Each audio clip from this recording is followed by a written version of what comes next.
Teacher மாணவர்களுக்கு வணக்கம். Unit 7 இலக்கணம் பகுதி தண்டி அலங்காரம். தண்டி அலங்காரத்துல நம்ம கடைசியில என்ன பார்த்தோம்னா ஸ்லேடையணியும் விசேடவணியும் ஸ்லேடனி விசேடவணி புத்தகத்துக்குள்ள தான் பார்த்தோம். அதனுடைய தொடர்ச்சி ஒப்புமை கூட்டவணி. ஒப்புமை கூட்டவணி.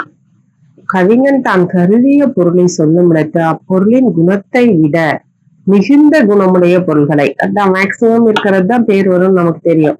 மிகுந்த குணமுடைய வேறு பொருள்களை ஒருங்கே சொல்லுவான். எந்த பொருளோட குணத்தை விட மிகுந்த குணமுடைய வேறு பொருள்களை சொல்லுவான். இந்த இந்த பொருள் இந்த பொருளும் இந்த குணம் தான் அப்படின்னு சொல்லிட்டு ஒப்புமைப்படுத்தி சொல்றது. ஒப்புமை இந்த பொருளுக்கும் அந்த பொருளுக்கும் இருக்கிற குணங்களை ஒப்புமைப்படுத்தி சொல்றது. அப்படி சொல்றதுதான் ஒப்புமை கூட்டம். ஒப்புமை உடையவற்றை ஒருங்கே கூட்டி சொல்வதால் இது ஒப்புமை கூட்டம். சரிங்களா? ஒப்புமை உடையவற்றை. இதற்கு உடல்நிலை சொல்லணி அப்படின்னு சொல்லுவாங்க. வடன் உலர் இவனியை துல்லிய யோகிதை அலங்காரம் அப்படின்னு சொல்றாரு. ஒப்புமை கூட்டணியில் இலக்கணம். கருதிய குணத்தின் மிகுபொருள் உடன் வைத்து ஒரு பொருள் உரைப்பது ஒப்புமை கூட்டம். கருதிய குணத்தின் மிகுபொருள் உடன் வைத்து ஒரு பொருள் உரைப்பது ஒப்புமை கூட்டம்.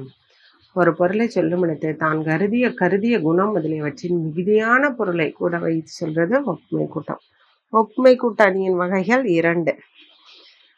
புகழ் ஒப்புமை கூட்டம், பழிப்பு ஒப்புமை கூட்டம் அப்படின்னு சொல்லி ஒன்றனை புகழ்தற்கண்ணும் பழித்தற்கண்ணும் தோன்றுவது. புகழினும் பழிப்பினும் புலப்படும் அதுவே அப்படின்னு சொல்லிட்டு இது நூற்பா. புகழ் ஒப்புமை கூட்டம். புகழத்தக்க பொருளை ஒருங்கு கூறுவது புகழ் ஒப்புமை கூட்டம். புகழத்தக்க பொருளை, புகழ்ன்ற பொருளை அப்படியே ஒருங்கே சொல்றது. ஒருங்கேனா என்ன? ஒப்புமையுடைய வரிசையா. தாங்கு கொங்கை பொறவே குலை பொறுப்பும் தூண்டாத தெய்வ சுடர் விளக்கும் நான் தாங்கு வன்மை சால் சார்ந்தவரும் காஞ்சி வளம்பதியின் உண்மையால் உண்டு இவ்வுலகு. இங்க நம்ம இந்த அணியில பார்த்தோம்னா உமையா பெண், சந்திரன், சூரியன், சோழன், சரிங்களா, அப்புறம் மலர்கள், இயற்கை, இந்த மாதிரி தான் ஒப்புமைப்படுத்தி இருக்காங்க. நிறையா எல்லாமே பெண்கள் அதிகமாக. பெண்கள் தலைவன் அணிகளை அணைந்த உமையம்மையின் மார்புகள் அழுந்தியதால் மேனி குலைந்த மலையாக விளங்கும் திரியேகம்பநாதர் தூண்டப்படாத தெய்வத்தன்மையதாய் திகழும் நந்தா விளக்கு. சரிங்களா, பிறர் நாணத்தக்க குடைத்தன்மை வாய்ந்த சான்றோர் என்னும் 3 பொருள்களும் காஞ்சிபதியில நிலை பெற்றிருக்கு.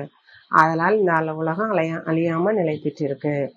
சிவபெருமானாகிய ஏகம்பரநாதர், தூண்டாத விளக்கு, சான்றோர் ஆகிய பொருள்கள் 3ம் புகழத்தக்க உயர்ந்த பொருள்கள். இது 3ம் ஒரே மாதிரி பாருங்க. கடவுள், தூண்டாத விளக்கு, சான்றோர் 3ம் ஒருமித்த குணங்களை உடையதா திகழ்றதுனால இது ஒப்புமைப்படுத்தி புகழ் 3ம் ஒரு நிகரனவாய் தொகுத்து கூறப்பட்டிருப்பதால் இது என்னது? புகழ் ஒப்புமை. அடுத்தது பழிப்பு. பழிக்கத்தக்க பொருள்களை ஒருங்க கூறுறது. கொள்பொருள் வெக்கி குடியலைக்கும் வேந்தனும் உள்பொருள் சொல்ல சலமொழி மாந்தரும் இல்லிருந்து எல்லை கடப்பாலும் இம்மூவர் வல்லே மலையறுக்கும் கோல். பெரும்பொருளை கைப்பற்ற கருதி தன் கீழ் வாழும் குடிகளை வருத்துகின்ற அரசன். சரிங்களா, வருத்துகின்ற அரசன். வழக்கில் உண்மையை சொல்லாமல் பொய்ச்சாட்சி பொய்க்கறி சொல்லுவோர், ஒருவனுக்கு மனைவியாக வாழ்க்கைப்பட்டவன், வலையை கடந்து நடப்பவள் ஆகிய இந்த 3வரும் மலையை நம்ம இந்த உலகத்தெல்லாம் மழையே வர வைக்காம குறைய செய்யும் தீய கோள்கள். சரிங்களா, கொடுங்கோலன், பொய்க்கியாளர், கற்பிலாமலை 3 பேருமே இகழத்தக்கவர். 3 பேரையும் ஒரு நிகரனமா தொகுத்து கூறப்பட்டிருக்கனால இது பழிப்பு ஒப்புமை கூட்டம். அடுத்தது விரோதவணி. இவ்வுலகத்தில் ஒன்றற்கொன்று மாறுபட்ட சொற்களும் உண்டு, பொருள்களும் உண்டு. அவற்றை கொண்டு மாறுபாட்டு தன்மையின் விளைவு தோன்ற கூறுவது விரோதவணி. ஒன்றற்கொண்டு மாறுபட்ட சொற்கள், பொருள்கள் 2மே உண்டு. அவற்றை கொண்டு மாறுபாட்டு தன்மையின் விளைவு தோன்ற கூறுவது. சரிங்களா, அதுதான் விரோதவணி. முரண், அதான் முரண். ஏற்கனவே நம்ம பார்த்துருக்கோம். யாப்பிலக்கணத்தார் கூறும் முரண் தொடைங்கிறது இவனியை சார்ந்தது. விரோதம்னா மாறுபாடு சொல் பொருள் மாறுபாட்டு இயற்கை விளைவு தர உரைப்பது விரோதம். இந்த நூற்பாவை கொடுத்துருக்கோன்னா நமக்கு என்னன்னு கேட்கலாம். மாறுபாடு சொல் பொருள் மாறுபாட்டு இயற்கை விளைவு தர உரைப்பது டேஸ் ஆகும்னு. மாறுபட்ட சொல்லாலும் பொருளாலும் மாறுபாட்டு தன்மை விளைவு தோன்ற உரைப்பது விரோதம் அப்படிங்கிற அணி. சொல் விரோதம். சொற்கள் மாறுபட தொடுப்பது சொல் விரோதம். காலையும் மாலையும், காலை மாலை. கைகூப்பி கால் தொழுதால், கைகூப்பி கை கால். மேலை வினையெல்லாம் கீழவாம் கோல, கருமான் தோல் வெண்ணீற்று செம்மேனி பைந்தார் பெருமாளை சிற்றம் பழத்து. பாருங்க, இதுலயே கோடு போட்டிருக்காங்க. காலை மாலை கை கால், மேலை கீழே, கரு வெண் செம் பை. சரிங்களா? இது எல்லாமே என்னது ஆப்போசிட் தான். இந்த மாதிரி சொல் விரோதம். அழகு பொருந்திய கரிய யானை தொலை ஒடித்தியவன் தான், வெண்மையான திருநீற்றை அணிந்தவன் நம்ம சிவந்த திருமேனியில் பசுமையான கொன்றை மாலை சூடியவன் நம்ம சிவபெருமான். திருத்தலையில் வீற்றிருக்கும் அந்த இறைவனோட அடிகளை கைகூப்பி காலையும் மாலையும் தொழ வேண்டும். அதனால முற்பிறப்பில் செய்த வினைகள்லாம் நமக்கு குறையும். காலை மாலை கைகூப்புதல் கால் தொல்ல, மேல் கீழ், கருமை வெண்மை செம்மை பிசுமை அப்படின்னு ஒன்றோடு ஒன்று மாறுபட்டு நிற்பதனால இது சொல் விரோதம். பொருள் விரோதம். மாறுபட்ட பொருள்களை கொண்டு தடுப்பது பொருள் விரோதம். சோலை பயிலும் குயில் மழலை சூழ்ந்து அடங்க, ஆளும் மயிலினங்கள் ஆர்த்து எழுந்த ஞாலம், குளிர்ந்த முகில் கருத்த கோபம் சிவந்த விளர்ந்த துணை பிரிந்தார் மெய். இது பொருள். இதுலயே அதே தான் பாருங்க. அடங்க, கருத்த, சிவந்த. இங்க இன்னொன்று வரணுமே, இங்க கொடுத்துருப்பாங்க. அடங்கினா மயிலினங்கள் ஆர்த்து எழுந்தன. எழுந்த, அடங்க எழுந்த. கருத்த சிவந்த. அப்புறம் விளர்ந்த குளிர்ந்த. சோலைகளில் தங்கியிருக்கும் குயில்கள் தடுமாற்ற குரல்கள் சோர்வுற்று அடங்கின. அடைகின்ற மயில் கூட்டங்கள் ஆரவாரித்து எழுந்தன. நிலம் குளிர்வதற்கு காரணமாக முகில்கள் கருத்தன. இந்திரகோப பூச்சிகள் சிவந்தன. துணைவரை பிரிந்தவருடைய உடல்கள் வெளுத்தன. இந்த மாதிரி பொருள். குயில்களின் குரல் அடங்குச்சு, மயிலினங்கள் ஆர்த்தி எழுந்துச்சு. அடங்குது எழுது ஒன்றற்கொண்டு மாறுபட்ட சொற்கள். அதனால பாருங்க, முகில் கருத்த கோபம் சிவந்த, விளர்ந்த என்பன கருமை செம்மை வெண்மை சொற்களால் மாறுபட்டு இருத்தலின் இது சொல் விரோதம். ஸ்லேடை விரோதம். ஸ்லேடை அணியுடன் விரோத அணி கூடி வருவது ஸ்லேடை விரோதம். ஸ்லேடைனாலும் இரண்டு பொருள். இனமா நிகழ எளிய எனினும் மனமேவு புண்டரிகம் பாட்டு மனமார் கரிவுருவம் கொண்டு மரிசிதற காயும் வரிமலர் மேல் கூந்தல் விழி. மானுக்கும் கண்ணுக்கும். சரிங்களா? ஒரு தலைவிய விரிந்த மலர்களை உடைய மெல்லிய கூந்தலை உடையவள் தான் தலைவி. அவளுடைய விழிகள் ஆகிய இள மான்கள் பகைத்தற்கு எளியன. மான்களை விட விழிகள் அழகா இருக்கும். ஆயினும் காட்டில் வாழ்கின்ற புலிகளை வருத்தும் ஆற்றல் பெற்றனவாம். விழிகளின் வெண்மை நிறம் தாமரை யோக்கும், எனினும் அவை நீரில் பொருந்திய தாமரை மலரின் அழகினை அளிக்கும். கரிய நிறத்தால் காட்டு யானை வடிவை கொண்டும் சிங்கம் பயந்து நீங்கும்படியாக சினம் கொள்ளும். அழகு பொருந்திய கருத்த வடிவம் பெற்ற செவ்வரிகள் பறக்க வெண்மை. பாருங்க, இதுக்கு என்னன்ட்டு.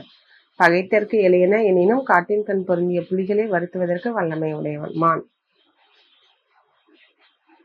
சரிங்களா? காட்டு யானையின் வடிவை கொண்டு சிங்கம் அஞ்சி நீங்கியோட கோபிக்கும். காட்டு யானை இது மான ஒப்பிடுறாங்க. அந்த அளவு காட்டு யானை வடிவை கொண்டு சிங்கத்தையே அஞ்சி நீங்கியோட கோபிக்குமா. அடுத்தது கண்கள். ஒப்புமைப்படுத்துவதற்கு வெண்மை நிறத்தை உடையன, எனினும் நீரில் இருக்கின்ற தாமரை மலரோட அழக அளிக்கும். அழகு புரிந்திய கருத்த வடிவம் பெற்றும் செவ்வரிகள் பறக்க வெம்மையை செய்யும். இந்த பாடல்ல புண்டரிகம் என்பது புலிக்கும் தாமரைக்கும், கரி என்பது யானைக்கும் கருமைக்கும், அரி என்பது சிங்கத்திற்கும் வரிக்கும் ஸ்லேடையாக அமைந்து சொற்கள். ஒரு சொல் இரண்டு பொருள். மான் எளிய எனினும் புலியை வாட்டும், யானை தன் வடிவை கொண்டு சிங்கத்தை பயந்தோட காயும் அப்படிங்கிறது தான் விரோதம். ஏன்னா இது அப்படி ஏற்றி கூறுறாங்க, அதுதான் விரோதம். மாறுபடு புகழ்நிலை அணி. மாறுபடு புகழ்நிலை அணி அதுலயே நம்ம பொருள் வச்சுக்கணும். ஒரு கவிஞன் தான் பழிக்க கருதிய பொருளை கூறாது மற்றொரு பொருளை புகழ்ந்து கூறுவான். பழிக்க கருதிய பொருளை கூறாது மற்றொரு பொருளை புகழ்ந்து. மாறுபடு புகழ்ச்சி. இதனை மாறுபடு புகழ், இதை வஞ்ச புகழ்ச்சின்னு சொல்லுவோம். தெளிவில் புகழ்ச்சி அணி அப்படிங்கிற வேறு பெயர்ல இருக்கு. வடநூலார் அப்பிரத்துத பிரஜஞ்சை அலங்காரம் அப்படின்னு சொல்றாங்க. மாறுபடு புகழ்நிலை அணியின் இலக்கணம். கருதிய பொருள் தொகுத்து ஆங்கு அது பழித்தற்கு வேறு ஒன்று புகழ்வது மாறுபடு புகழ்நிலை. கருதிய பொருள், நாம நினைச்ச பொருளை, பழித்தற்கு நினைச்ச பொருளை விட்டுட்டு வேறு ஒன்று புகழ்வது தான் மாறுபடு புகழ்நிலை. இதெல்லாம் முக்கியமானப்பா. ஒருவன் சொல்ல கருதிய பொருளின் நிகழ்ச்சி தன்மை வெளிப்படுமாறு மற்றொரு பொருளை புகழ்ந்திருப்பது மாறுபடு புகழ்நிலை.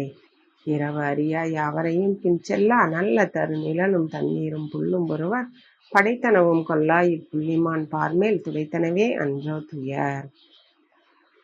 புள்ளிமான்கள் பிறரிடம் சென்று தமக்கு என்ன வேண்டும்னு இறந்த நிற்றலை அறியா, தெரியாது. மற்றவர்கிட்ட இறந்து என்ன வேணும்னு சொல்றதுக்கு தெரியாது. எவரிடத்தும் பின் சென்று தம் குறைகளையும் சொல்ல மாட்டா. ஒருவருடைய முயற்சியால் தோற்றுவிக்கப்பட்ட நல்ல மரத்தின் நிழலையும் குளிர்ந்த நிலை புல்லையும் ஏற்கா. ஆதலால் இம்மான்கள் இந்நிலத்தில் துன்பம் ஒழிந்து வாழ்கின்றன. பொருள் உடையவரிடம் அப்படியே மாத்துறாங்க. மனிதனுக்கு பொருள் உடையவரிடம் சென்று யாசித்து பெறுதல், அவர் பின் சென்று தம் குறையை கூறுதல், பிறர் படைத்தவற்றை உண்ணுதல் ஆகிய குறைகள் கைகால்களை பெற்ற மானிடரும் உண்டு. முயற்சியால் வாழ வழியிருந்தும் அதனை செய்யாது பிறரை சார்ந்து வாழ்வுரை பழிக்க எண்ணுகிறான் கவிஞன். அதனை மறைத்த அச்செயல்கள் அற்ற மானை புகழ்கிறான். இந்த செயல்கள் இல்லாத மான புகழ்றார். மனிதன்கிட்ட இப்படி இருக்கு, ஆனா மான்கள் இப்படி இருக்குன்னு சொல்லி புகழ்றார். அது இரவலனை இழித்து கூற மானை புகழ்வதால் இது மாறுபடு புகழ்நிலை. போதும் தளிரும் புனைந்து மனம் புணர்ந்து சூதப்பனை தழுவி தோன்றுமால் மாதே பலமா தவங்கள் பயின்றதோ பண்டே குலமா தவியின் கொடி. தோழியே, மகளிர் பூவினாலும் தளிரினாலும் அலங்கரிக்கப்படுவர். அக்கோலத்தை உடையராய் மனம் செய்விக்க பெறுவர். அத்திருமணம் கூடிய மகளிர் தம் காதலரை தழுவிக்கொண்டு நிற்பர். அவர்கள் நற்புலம் அடவாராக போற்ற பெறுவர். அப்பெண்டிரை போல தானும் பூவினாலும் தளிரினாலும் அலங்கரிக்கப்பட்டதுதான் ஒரு மாதவி கொடி. நிறைய நட்டத்தினை உடைத்தாய கொடி மாமரத்தின் கிளைகளை தழுவி கொண்டு சேர்ந்து நிற்குது. சரிங்களா? கெட்ட நறுமணம் கொண்ட கொடி மாமரத்தின் கிளைகளை தழுவி நிற்குது. சிறந்ததாய் திகழும் மாதவி கொடி முற்பிறப்பில் சிறந்த பல தவங்களை செய்ததோ அப்படின்னு சொல்றாங்க. கலவையில் கூடிய அந்த தலைவியை பழிக்க கருதுறான் கவிஞன். அதனை மறைத்து உலகத்தார் அறிய மாமரத்தின் கிளைகளை தழுவி படர்கின்ற மாதவி கொடிய புகழ்வான். அதனால இதுவும் மாறுபடு புகழ்நிலை. புகழா புகழ்ச்சி. ஒன்றை பழித்து கூறுவது போன்ற தன்மையால் அப்பொருளுக்கு மேம்பாடு தோன்றும்படியாக உரைப்பது புகழா புகழ்ச்சி. பழித்து கூறுவது மாதிரி கூறிட்டு அப்புறம் புகழ்றது. வியாசஸ்துதி அலங்காரம். பழிப்பது போலும் பான்மையின் மென்மை புலப்பட மொழிவது புகழா புகழ்ச்சி. ஒன்றனை பழித்து கூறுவது போன்ற தன்மையால் அதற்கு மேம்பாடு தோன்ற உரைப்பது புகழா புகழ்ச்சி. போர்வேலின் வென்றதுவும் பல்புகழால் போர்த்ததுவும் தார்மேவு தன்புயத்தால் தாங்குவதுவும் நீர்நாடன் தேரடிக்கூர் வெம்படையால் காப்பதுவும் செங்கன்மார் ஓரடி கீழ் வைத்த உலகு. நீர்வளம் மிகுந்த காவிரி நாட்டுக்கு உரிமையுடையவன் தான் சோழன். அவன் போர் செய்ய வல்ல வேலினால் வெற்றி கொண்டதும் பல வகைப்பட்ட புகழால் முடியதும் மாலை அணிந்த வலிமை பெற்றால் தோளால் தாங்குவதும் தேர்காலின் பெயரை உடைய கூர்மையும் கொடுமையும் உடைய சக்கரப்படையால் காப்பதும் சிவந்த கண்களை உடைய திருமால் தந்து ஓரடக்கிய நில உலகமே. எளிமையாக திருமால் ஓரடியை கொண்ட உலகத்தை வந்தனன்னு சொல்லிட்டு அந்த ஓரடி நிலத்தையே சோழன் வென்று மூடியும் தாங்கியும் காத்தும் துன்பப்படுகிறான் அப்படின்னு பழித்து கூறப்படுது. திருமால் ஓரடிக்குள்ள அளந்துட்டான்னு சொல்லிட்டு சோழன் அதை தான் காத்து வரான்னு பழித்து சொல்லப்படுது. இவ்வாறு கூறினும் சோழன் இவ்வுலகத்தை ஒருங்கே ஆட்சி புரிகின்றான் என மேம்பாடு தோன்ற கூறியதால் பழிப்பது போல புகழை பெற்று புகழா புகழ்ச்சி. சரிங்களா? பழிப்பது போல ஒருங்கே ஆட்சி புரிகிறான்னு கடைசியா சொல்லியாச்சு. திருமால் ஒரு அடியிலேயே அளந்துட்டான். அந்த இடத்த தான் சோழன் ஆட்சி செஞ்சிட்டு இருக்கான். வென்றும் மூடியும் தாங்கியும் காத்தும் துன்பப்படுறான் அப்படின்னு சொல்லிட்டு அதுக்கப்புறம் உலகத்தை ஒருங்கே ஆட்சி புரிகிறான்னு சொல்றாங்க. பழிப்பது போல பழிச்சிட்டு அதுக்கப்புறம் புகழை பெற்று புகழா புகழ்ச்சி. அதனால்தான் நினைவறிய பல்புகழார் நென்குலத்து தொல்லோர் அனைவரையும் புள்ளினால் அஞ்சே மனு நூல் புணர்ந்த நெறி ஒழுகும் பொழியனி இந்நாள் மணந்த தடமலர் மேல் மாது. மனு தர்ம நூல்ல கூறப்பட்ட முறையை பின்பற்றி நடக்கின்ற சோழனையே இந்நாளில் பெரிய தாமரை மலரின் மேல் இருக்கும் திருமகள் உண்மை உரிமையாக்கி கொண்டிருக்கா. அவள் மனத்தாலும் நினைத்திருக்கிற பல்வகை புகழினை உடைய உன் குலத்து முன்னோர்களை உரிமையாக கொண்டு குடினவள் அன்றோ. திருமகளை பத்தி சொல்றாங்க. உன் முன்னோர்களுக்கு உரிமையானவள் தான் திருமகள், அவளையும் நீ உரிமையாக்கி கொண்டிருக்க என பழித்தார் போல கூறப்பட்டது.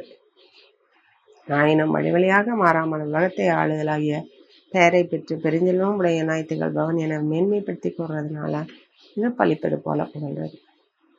அடுத்தது நிதர்சன அணி. ஒன்றன் காரணமாக பொருளிடத்து ஒரு நிகழ்வு தோன்றும். அந்நிகழ்வு பிரிதொன்றற்கு நன்மை பயக்கும். ஒன்றன் காரணமாக பொருளிடத்து ஒரு நிகழ்வு தோன்றுது. அந்நிகழ்வு பிரிந்தொன்றற்கு நன்மையும் பயக்கும், தீமையும் பயக்கும். இவ்வாறு இருநிலையில காட்டுறது தான் நிதர்சன அணி. காட்சி அணி, சுட்டணி அப்படிங்கிற வேறு பெயர்களும் இருக்கு. நிதர்சன அணியின் இலக்கணம். ஒரு வகை நிகழ்வதற்கு ஒத்த பயன் பிரிதிற்கு புகழ்மை தீமை என்று இவை புலப்பட நிகழ்வது ஆயின் நிதர்சனம் அதுவே. ஒரு வகையால் நிகழ்வது ஒன்றற்கு பொருந்தியதொரு பயனை பிரிதொன்றிற்கு நன்மை பயப்பதாகவோ தீமை பயப்பதாகவோ புலப்படுத்தி காட்டுவது நிதர்சனம். சரிங்களா? ஒன்றற்கு பொருந்தியதொரு பயனை பிரிதொன்றற்கு அது நன்மையோ தீமையோ பயப்பதா அமைவதுதான் நிதர்சனம். நன்மை தீமை நிதர்சனம். பிறர் செல்வம் கண்டால் பெரியோர் மகிழ்வும் சிறியோர் பொறாத திறமும் அறிவுறு ஈச். செங்கமல் மெய்மலர்ந்த தேன் குமுதம் மெய்யந்த பொங்கு ஒளியோன் வீறு எய்தும் போது. பிறருடைய செல்வப்பெருக்கை கண்டால் பெரியோர் என்ன செய்வாங்க? மகிழ்ச்சி அடைவர், சிறியோர் பொறாமை கொள்வர். இதனை அறிவுறுத்த மிகுந்த ஒளியுடைய கதிரவன் தோன்றும் போது செந்தாமரை மலர்கள் நெகிழ்வுற்று மலர்ச்சி அடையுது, தேன் நிரம்பி ஆம்பல் மலர்கள் கூம்புது. கதிரவன் தோன்றும் போது செந்தாமரை மலர்கள்லாம் மலர்ச்சி அடையும், தேன் ஆம்பல் மலர்கள் கூம்பும். தான் ஒரு செயல் ஒன்றிற்கு நன்மை ஒன்றிற்கு தீமை. பெரியோர் மகிழ்ச்சி, சிறியோர் பொறாமை. இந்த மாதிரி கதிரவன் தோற்றம் ஒரு நிகழ்வு தான். நிகழ்வுனால தாமரை மலர்ந்து ஆம்பல் குவிகிறது அப்படின்னு 2 பயன்கள், நன்மை தீமை. அது மாதிரி தான் ஒரு சிலரிடம் செல்வம் மிக்கிருந்தா பெரியோர் மகிழ்ச்சி அடைவாங்க, சிறியோர்கள் பெரும் பொறாமை கொள்வாங்க.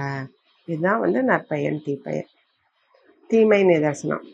பெரியோர் உழையும் பிழை சிறிது உண்டாயின் இருநிலத்துள் யாரும் அறிதல் தெரிவிக்கும் தேக்கும் கடல் உலகில் யாவர்க்கும் தெல்லமுதம் வாக்கு மதில் மேல் மறு.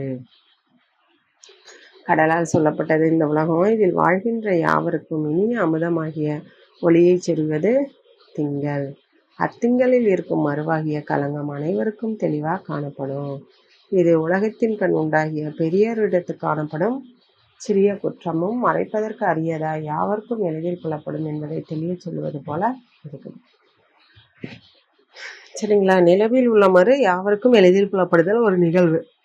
அது பெரியோரிடத்துல பிழை சிறிது உண்டாயினும் அதை எல்லோரும் அறிவர் அப்படிங்கிற தீய பயனை காட்டுது. அதனால இது நிதர்சனம். அதான் நம்ம என்னதான் நல்லது செஞ்சாலும் பெரியோர்கள் ஒரு சின்ன தப்பு செஞ்சுட்டா அது அப்படியே எல்லாத்துக்கும் காட்டி கொடுக்கும் அப்படிங்கிறத சொல்ல வராங்க. அதுதான் தீமை நிதர்சனம். புனர்நிலை அணி. இவ்வுலகத்தில் செயலாலும் பண்பாலும் மற்ற இரு பொருள்கள் உள்ளன.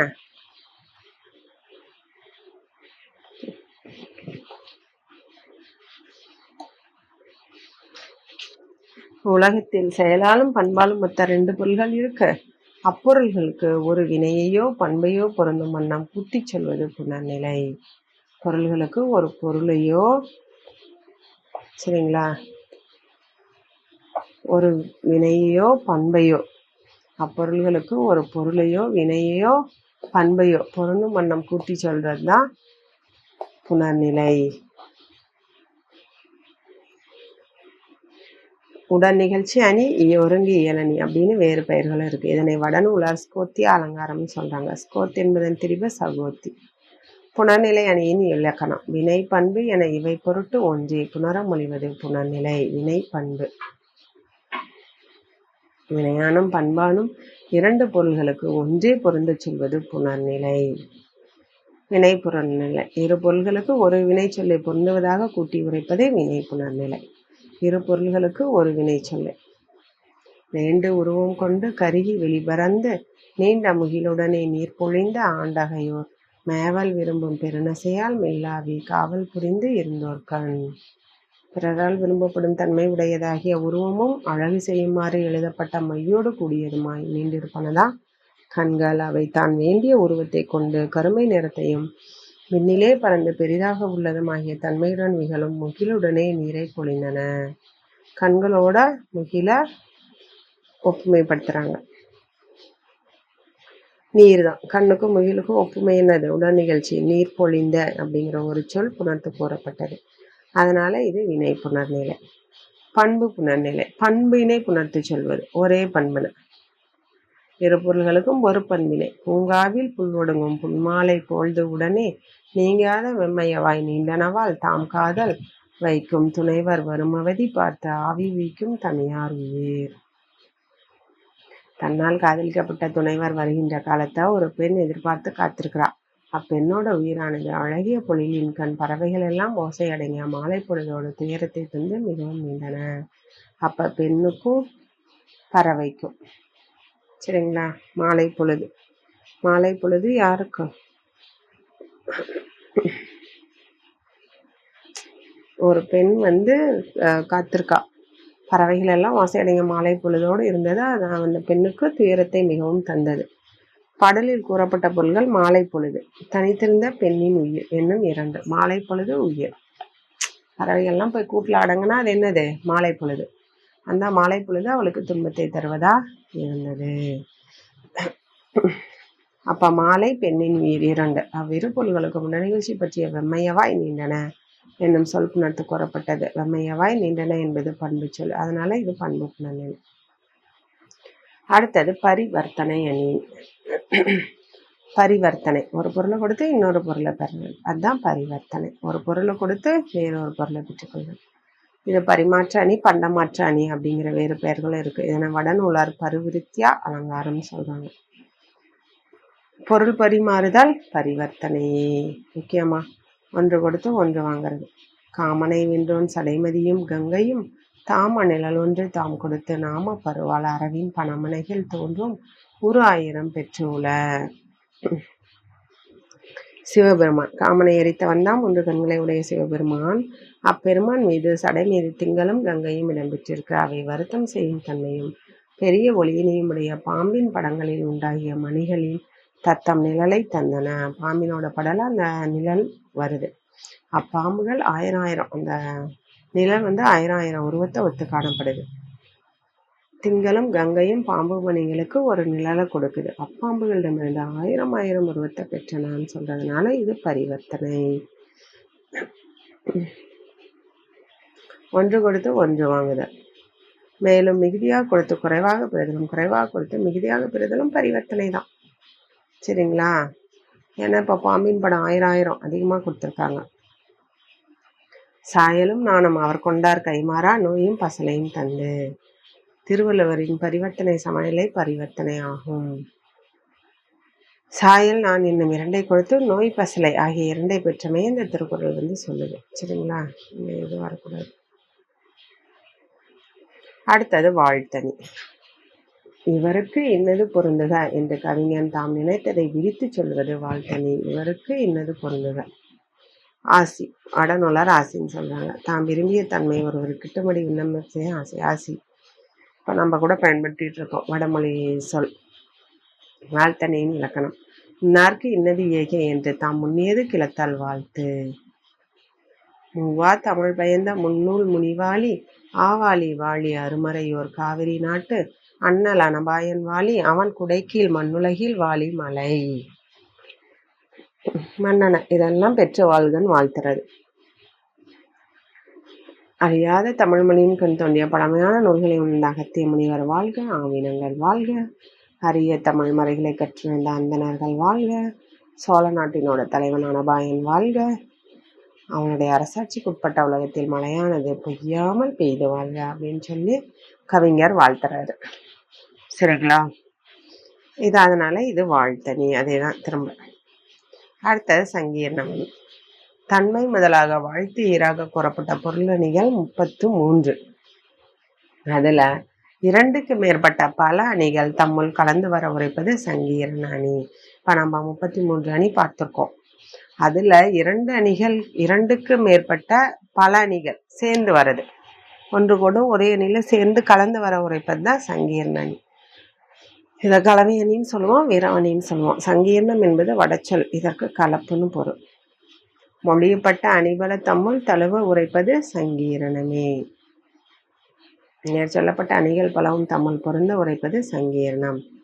தன் துறை நீர் நின்ற தவத்தால் அழிமருவு புண்டரிகம் நின்வதனம் போன்றதால் உண்டோ பயின்றார் உளம் பருகும் பால்மொழியாய் பார்மேல் முயன்றால் முடியா பொருள். கேட்பவரின் உள்ளத்தை கவர்கின்ற பால் போன்ற இனிய மொழியினை உடையவளே, குளிர்ச்சி பொருந்திய துறைகளை உடைய நீரில் நின்று தவம் செய்த காரணத்தால் வண்டு மறவப்பட்ட தாமரை நின் முகத்திற்கு ஒப்பாகப்பட்ட தாமரை. அதனால் இவ்வுலகத்தில் முயற்சியினால் முடியாத பொருள் எதுவும் இல்லை. பாருங்க, தன் துறை நீ நின்ற தவம் தற்குறிப்பேற்றணி தவத்தால் காரக ஏதோனி அலி மருவு ஸ்லேடு புண்டரிகம் என்பதனையும் போலும் ஓமையணி உண்டோம் என்றால் முடியா பொருள் வேற்றுக்கொள்வைப்படி உளம்பரகும் பால்மொழியாய் சுவையணி. பா, இந்த இதில் அவ்வளோ எத்தனை அணிகள் பயந்து வந்திருக்கு பாருங்க. 1 2 3 6 அணிகள், பல அணிகளும் விரைவு வந்திருக்கு. அதனால இது சங்கீர்ணன். பல வகை பொருள்களும் சம அளவில் கூட்டிய கலவை போல்வதொரு தன்மையுடையது சங்கீரணம். ஒன்றற்கு மிகுதி தோன்றாமல் உரைக்கப்படுவது எல்லாமே பாருங்க. கலந்த சந்தனத்தோடு கற்பூரம் விரைவினும் கஸ்தூரியோடு கற்பூரம் விரைவினும் சந்தனம் கத்தூரியும் என்றே கூறப்படும். அது வல்லது பல வகை பொருள்கள் கலந்த கலவை எனப்படா. சரிங்களா? இது 2 அணிகள் கலந்து வருது சங்கீரணம் ஆகாது. எனவே 2க்கும் மேற்பட்ட அணிகள் கூடியதே சங்கீரணம். ஓமை உருவகங்களுக்கு புறநடை. ஒப்புமை ஓமையில் செப்பிய திறமும் ஓம உருவகமும் உருவகத்த அடக்கலம் உணர்ந்தர கொளலே. ஒப்புமை இல்லதும் ஐயமும் அணியினுள் அடக்கி கூறப்படுது. அவை முறையே பொது நீங்கு ஓமை எனவும் ஐய ஓமை எனவும் சொல்லப்பட்டன. ஓம உருவகம் உருவக அணியுள்ளே அடக்கி கொள்ளப்பட்டது. இவ்வாறு கூறப்பட்ட அணிகளின் தன்மைகளை ஆராய்ந்து நம்ம தெரிஞ்சுக்கணும். பாருங்க, ஒப்புமை இல்லை. திருமருவு தன்மதிக்கும் தானே ஓமை தனக்கு என்பது. ஐய ஓமையில தாதலவி வண்டு தடுமாறும் என தொடங்கும் பாடலில் தாமரைக்கோள் வான்முகங்கோள் இவை 2 முன்னர் ஓமை அனைத்திற்கு பொதுவாக கூறிய சூத்திரத்துள் பண்பு தொழில் பயன் ஆகியவற்றின் காரணமாக ஒன்றாகியும் பலவாகியும் வரும். பொருளோ பொருளையே வைத்து ஒப்புமை புலப்பட உரைப்பதுதான் ஓமை. விதியை கொண்டு பொதுவாக குணம் முதலாகிய காரணமாக பொருளோடு பொருளையே வைத்து ஒப்புடையன அல்ல என்று குற்றம் கூறுதல் பொருந்தாது. சரிங்களா? பொருள் ஏய வைத்து ஒப்புமை புலப்பட உரைப்பதுதான் ஓமை. பொருள் ஏய வைக்கிறது. அப்படி இவ்விதியை கொண்டு குணம் ஏ வச்சா பொருள் கொள்ளாதுன்னு சொல்றது பொருந்தாதுன்னு சொல்றாங்க. பொருள் மட்டும்தான் ஏன்னு வரும், விதி இல்லை குணமோ அப்படின்னு சொல்றாங்க. தானே ஓமை தனக்கு என்ற இடத்து ஒப்புமையுடைய பொருள்கள் தாமரையும் சந்திரனும் அவற்றிலும் சிறந்தது முகம் என்று உரைப்பதற்காகவே தானே ஓமை தனக்கு என்று கூறப்படுது. ஒப்புமை கருதவில்லை என்றால் அவற்றிற்கு பின் முகத்தை கூறான். ஆதலால் பொருளோடு பொருளையே வைத்து அவற்றின் ஒப்புமை கருதியே உரைத்ததாக கொள்ளுதல் வேண்டும். ஐய ஓமையும் அப்படிதான். தாமரைக்கோள் முகம்கோள் என்ற வழி தாமரைக்கும் முகத்திற்கும் பொதுவாக ஒரு தன்மை கருதிதான் ஒப்புமை கூறப்படுது. உருவகம் வதன மதியம் உதய மதியமே ஒக்கும் என்பது ஓமை பிரிதோர் அணியாகிய உருவகத்தோடு கூடி வருது. பெண்ணின் முகம் சிறந்த பொருளாகிய சந்திரனாக வதன மதினம் அப்படின்னு உருவகப்படுத்தப்படுது. பின்னர் முதன்மை பொருளாகிய சந்திரனோடு உருவகித்து உதய மதியம் ஒக்கும் அப்படின்னு சொல்லப்படுது. முன்னர் உருவகம் செய்த ஒன்றை பின்னர் முகமிப்பது கூறியது கூறல் ஆகாது. இப்படி வருவனவும் இன்பம் தருவனவும் மாதிரில் ஏற்றுக்கொள்ளப்படும். இதுபோல் வருவனவற்றையும் ஏற்ற இடம் நோக்கி அமைத்துக் கொள்வதே சிறப்பு. என்ன சொல்ல வராங்கன்னா, சொன்னப்பட்ட அணிகள் இல்லாம வேறு சில மாற்றங்களும் வந்தாலும் ஏற்றுக்கணும்னு சொல்லுவாங்கம்மா. அவ்வளவுதான். நம்ம இது வரைக்கும் பார்த்ததெல்லாம் அப்படியே தானே. ஐயமும் ஒப்புமை இல்லதும் என்னாவது முறை பிறள கூறிய வதன அம்மா. சரிங்களா? இவ்வோத்தின் ஓதப்படாதவற்றையும் தழுவிக்கொள்க. பிறள கூறியவதனான் இடத்திற்கேற்ற உவமை, காலத்திற்கேற்ற உவமை, பொருளிற்கேற்ற உவமை, பண்பிற்கேற்ற உவமை, ஜாதிக்கேற்ற உவமை, மரபிற்கேற்ற உவமை, பிறவாறும் வரும் உடையனவாம் அப்படின்னு சொல்றாங்க. இடத்திற்கேற்ற உவமை இந்த 7 வருது. ஒன்னொன்னா. ஆமாம். பார்ப்பகை உழந்த நோயோடு சிவனி மார்பழு தன்ன மறுநீர் முக்குள். இது இடம். விளக்கம் பார்க்கலாம். பாலை நிகழ்ச்சியை காட்டுது. பாலை நிலத்தில் நடப்போர் பருக்கை கற்களால் துன்பமுடுறாங்க. அவர் தம் கால்களில் குப்பளங்கள் தெரியுது. அக்குள் குளங்கள் கற்றாழை பழத்தை போன்று விளங்கின. அந்த குப்பளம் எப்படி இருந்துச்சான்? கற்றாழை பழம் அப்படியே ரெட் கலராக அப்படியே பெருசு இருக்குல்லம்மா, பெருசாக ரெட் கலராக அது மாதிரி இருந்துச்சான். பாலை நிலத்தில் தோன்றிய கொப்புளங்களுக்கு பாலை நிலத்தோட தவணமாகிய கற்றாழையோட பழமே ஓமையாக காட்டுது. அதனால அந்த இடத்திற்கேற்ற ஓமை இது. காலத்திற்கேற்ற ஓமை. நிலக்கோபம் அல்க நிறைமலர் பூங்காயா சுழற்கலவ மேல் விரித்த தொகை தளர்குளவு திம்புகை ஊட்டும் செறி குழலார் போலும் கார். இது காலத்துக்கேற்ற ஓமை. ஓமை வகைகள் ஒன்றுதான் ஒருவையின் போலி. இதற்கு எடுத்துக்காட்டாக அமைந்தது நிலக்கோபம் அல்க அப்படிங்கிற பாடல். இது கார்காலத்தை காட்டுவதா இருக்கு. அக்கார்காலத்திற்குரிய பல பொருள்கள் பாடல்ல இடம்பெற்றிருக்கு. செறிகுழலார் போலும் கார் அப்படின்னு காட்டப்பட்டதுனால இது காலத்திற்கேற்ற ஓமை. பொருளுக்கேற்ற ஓமை. கடலும் மலையும் போல கரியோய். கடலையும் மலையும் போன்ற நிறமுடையவன் என்பதையும் அல்லது இவ்விரண்டையும் போல உயர்ந்த தோற்றமுடையும் என்பதையும் குறிப்பதால் இது பொருளுக்கேற்ற ஓமை. பண்பிற்கேற்ற ஓமை. புலினா வண்ண புள்ளிதழ் தாமரை. புலினது நாவை போன்ற செந்நிறம் மென்மையும் உடையது இதழ்களை கொண்ட தாமரை என்பதால் இது பண்பு. சாதிக்கேற்ற ஓமை. சேற்று வளர் தாமரை பயந்த உன் கீழ் நூற்றிதழறி நிறை கண்டு அன்ன வேற்றுமை இல்லா விழுத்தினை பிறந்து வீற்றிருந்தோரை என்னும் காலை. சேற்று நிலத்தில் சரிங்க சேற்று நிலத்தில் தோன்ற சிறந்த நிறத்தை உடைய 100 இதழ்களை கொண்டது தாமரை. சரிங்களா. இவற்றை வரிசையை கண்டார் போல உயர்வு தாழ்வு இன்றி விழுமிய அரசர் குடியில் பிறந்த அரசாண்ட அரசர்களை எண்ணும் பொழுது உயர்வு அப்படிங்கிற பொருளை தருது. அந்த வழியா வந்த பரம்பரையை சொல்றாங்க. இதில் சிறந்த அரச சாதிக்கு ஏற்றார் போல சிறந்த 100 இதழ் தாமரைகள் ஓமையா காட்டப்பட்டதுனால இது சாதிக்கேற்ற ஓமை. விலங்கோடு மக்கள் அணையர் இளங்குநூல் கற்றாரோடு ஏனையவர். விலங்கை நோக்க மக்கள் மிகுந்து சிறப்புடைய அதே போல நூல்களை கற்றாரை நோக்க கல்லாதவர் இழிவுடையவர் ஆவார். கல்லாத மனித ஜாதிக்கு அறிவற்ற விலங்கினத்தை கூறியதுனால இது ஜாதி. கல்லாத மனித ஜாதிக்கு அறிவற்ற விலங்கினத்தை போடுறாங்க. மரபிற்கேற்ற ஓமை. கவிர் போலும் செவ்வாய் பவளம் போலும் செவ்வாய். கவிர் போலும் செவ்வாய் பவளம் போல் செவ்வாய். சிவந்த பொருள்கள் பல காணப்படுது. அச்செம்மை பற்றி செம்பருத்தியின் செவ்வலிரி பூவும் ஓமை காட்டும். செம்பருத்தியும் ரெட்டு, செவ்வரி பூவும் ரெட்டு. மாறாக முறுக்க மலரும் பவளமுமே காட்டப்பட்டதுனால இது மரபுக்கேற்ற ஓமை. சிவந்த பொருட்கள் பல இருக்கு. செம்பருத்தி செவ்வரளி கூட சொல்லலாம். ஆனா முறுக்க மலரும் பவளமும் தான் காட்டப்பட்டிருக்கு. அதனால இது மரபுக்கேற்ற ஓமை. சுட்டிக்கு உரிய ஓமையாய் கிளத்தல். பண்பு தொழில் பயன் என்பவற்றின் மேல் நிகழும் சொல்லின்றி அவற்றிற்கு முதலாகிய பொருளை கூற அவற்றால் பண்பு முதலியன பெறப்படும் ஓமையும் உள. இத்தன்மை உடையன இன்னதற்கு இதுவென சுட்டி கூற பெற. இவற்றை சுட்டி கூறா ஓமை என்பர். இதுக்கு இதுன்னு சொல்ல முடியாது. சரிங்களா. பண்பு தொழில் பயன் இவ்வாறு ஒரு உணவும் சுட்டி கூறா ஓமம்னு சொல்லப்படும். தொல்காப்பியர் என்ன சொல்றாங்க பாரு. சுட்டி கூறா ஓமை ஆயின் கொழலே அப்படின்னு சொல்றாரு. சுட்டி கூறா. மயில் போல் மடப்பிடி போல் மான் போல் மழலை குயில் போல் ஒளிர் மென்கொடி போல் பயிலும் கொலை வாரணத்துங்கன் கோழிக்கோன் கொல்லி மலைவாணர் காதல் மகள். பகைவரை குத்து கொள்ளுகின்ற யானை போன்று சிறந்த விளங்குபவன் தான் சோழன். அவன் கோழி என்னும் முரந்தை நகருக்கு தலைவனாகவும் இருக்கான். அவனுக்கு உரியதாக விளங்குவதுதான் கொல்லிமலை. அங்கு வாழும் வேடர்களால் மிகவும் விரும்பப்படுபவள் ஒரு பெண். அப்பெண் மயில் போலவும் இளமை பருவம் உள்ள பெண் யானை போலவும் மானை போலவும் இளங்குயில் போலவும் ஒளி வீசிய மெல்லிய கொடி போலவும் தோற்றம் கொண்டவளா இருக்கா. தலைவியின் உறுப்புகளுள் இன்னதற்கு இன்னதென சுட்டி கூறப்படவில்லை. ஆயினும் மயில் போலும் சாயலை உடையாள், பிடி போலும் நடையினை உடையாள், மானோக்கும் போல் நோக்கினை உடையாள், குயில்மொழி போலும் மொழியினை உடையாள், கொடி போலும் இடையினை உடையாள்னு சொல்றாங்க. அதனால இது சுட்டி கூறா. மயிலை சொல்லும் போது பெண்ணுக்கு வந்துடுறது, பெண்ணுக்கும் பொருந்துறது தான் சுட்டி கூறா ஓமை. அடுத்தது பாவிக அணி.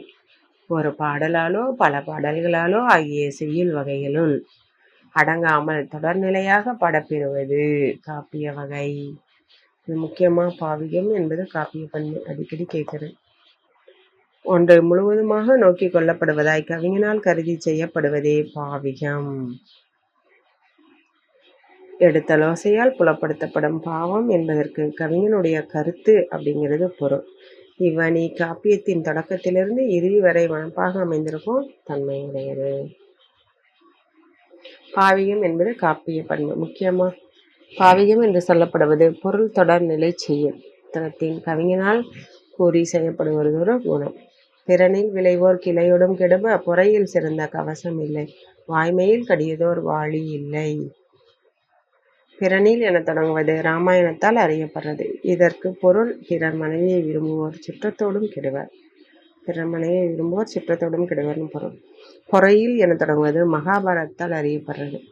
இதற்கு பொருள் பொறுமையை காட்டிலும் சிறப்பான பாதுகாப்பில்லை. சரிங்களா? ஒவ்வொரு வரியிலையும் ஒரு பொருள். வாய்மையில் என தொடங்குவது ஹரிச்சந்திர புராணம். இதற்கு பொருள் உண்மையை காட்டிலும் புரிந்து வாய்ந்த அம்பு எதுவும் இல்லை என்பதாகும். சரிங்களா? அவ்வளோதான். நம்ம இது வரைக்கும் எத்தனை அணியமாக பார்த்தோம்? 35 அணிகள் பார்த்துருக்கோம். ஒப்புமை கூட்டவணியிலேருந்து இந்த கிளாஸில் பார்த்துட்ருக்கோம்.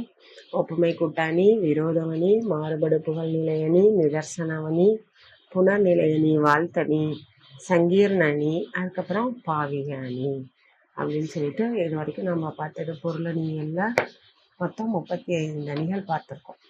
சரிங்களா? முக்கியமாக இந்த அணிகள்லேருந்து நமக்கு எப்படியும் 2-3 கொஷினாவது வந்துடும். ஒரு பாவை கொடுத்துட்டு இது என்ன அணி கேட்பாங்க, இல்லைன்னா பாடல் செய்யுள் வரிகளை கொடுத்துட்டு இது எந்த அணி இதில் பொருந்திருக்கு அப்படின்னு சொல்லி கேட்பாங்க. அப்புறம் இல்லைன்னா வகைகள், அதிசய அணி எத்தனை வகைப்படும், சங்கீர்ண அணினா என்ன, வாழ்த்தணினா என்ன, இந்த மாதிரி கொஷின்கள் தான் நமக்கு வினாக்கள் தான் இடம்பெறும். அதனால் நல்லா புரிஞ்சு தெளிவாக படிச்சுக்கோங்க. ப்ராக்டிஸ் பண்ணுங்கள். தேர்வு எழுதி பயிற்சி மேற்கொள்ளுங்க. கண்டிப்பாக நம்மளால முடியும். நன்றி மாணவர்களே. Future Vision Study Center, 2nd floor, AVK Maruti Plaza, opposite Hotel Lakshmi Prakash, SKS Hospital Road, New Bus Stand, Salem 4. For contact 90420 30163 and web address www.futurevision.ias.com.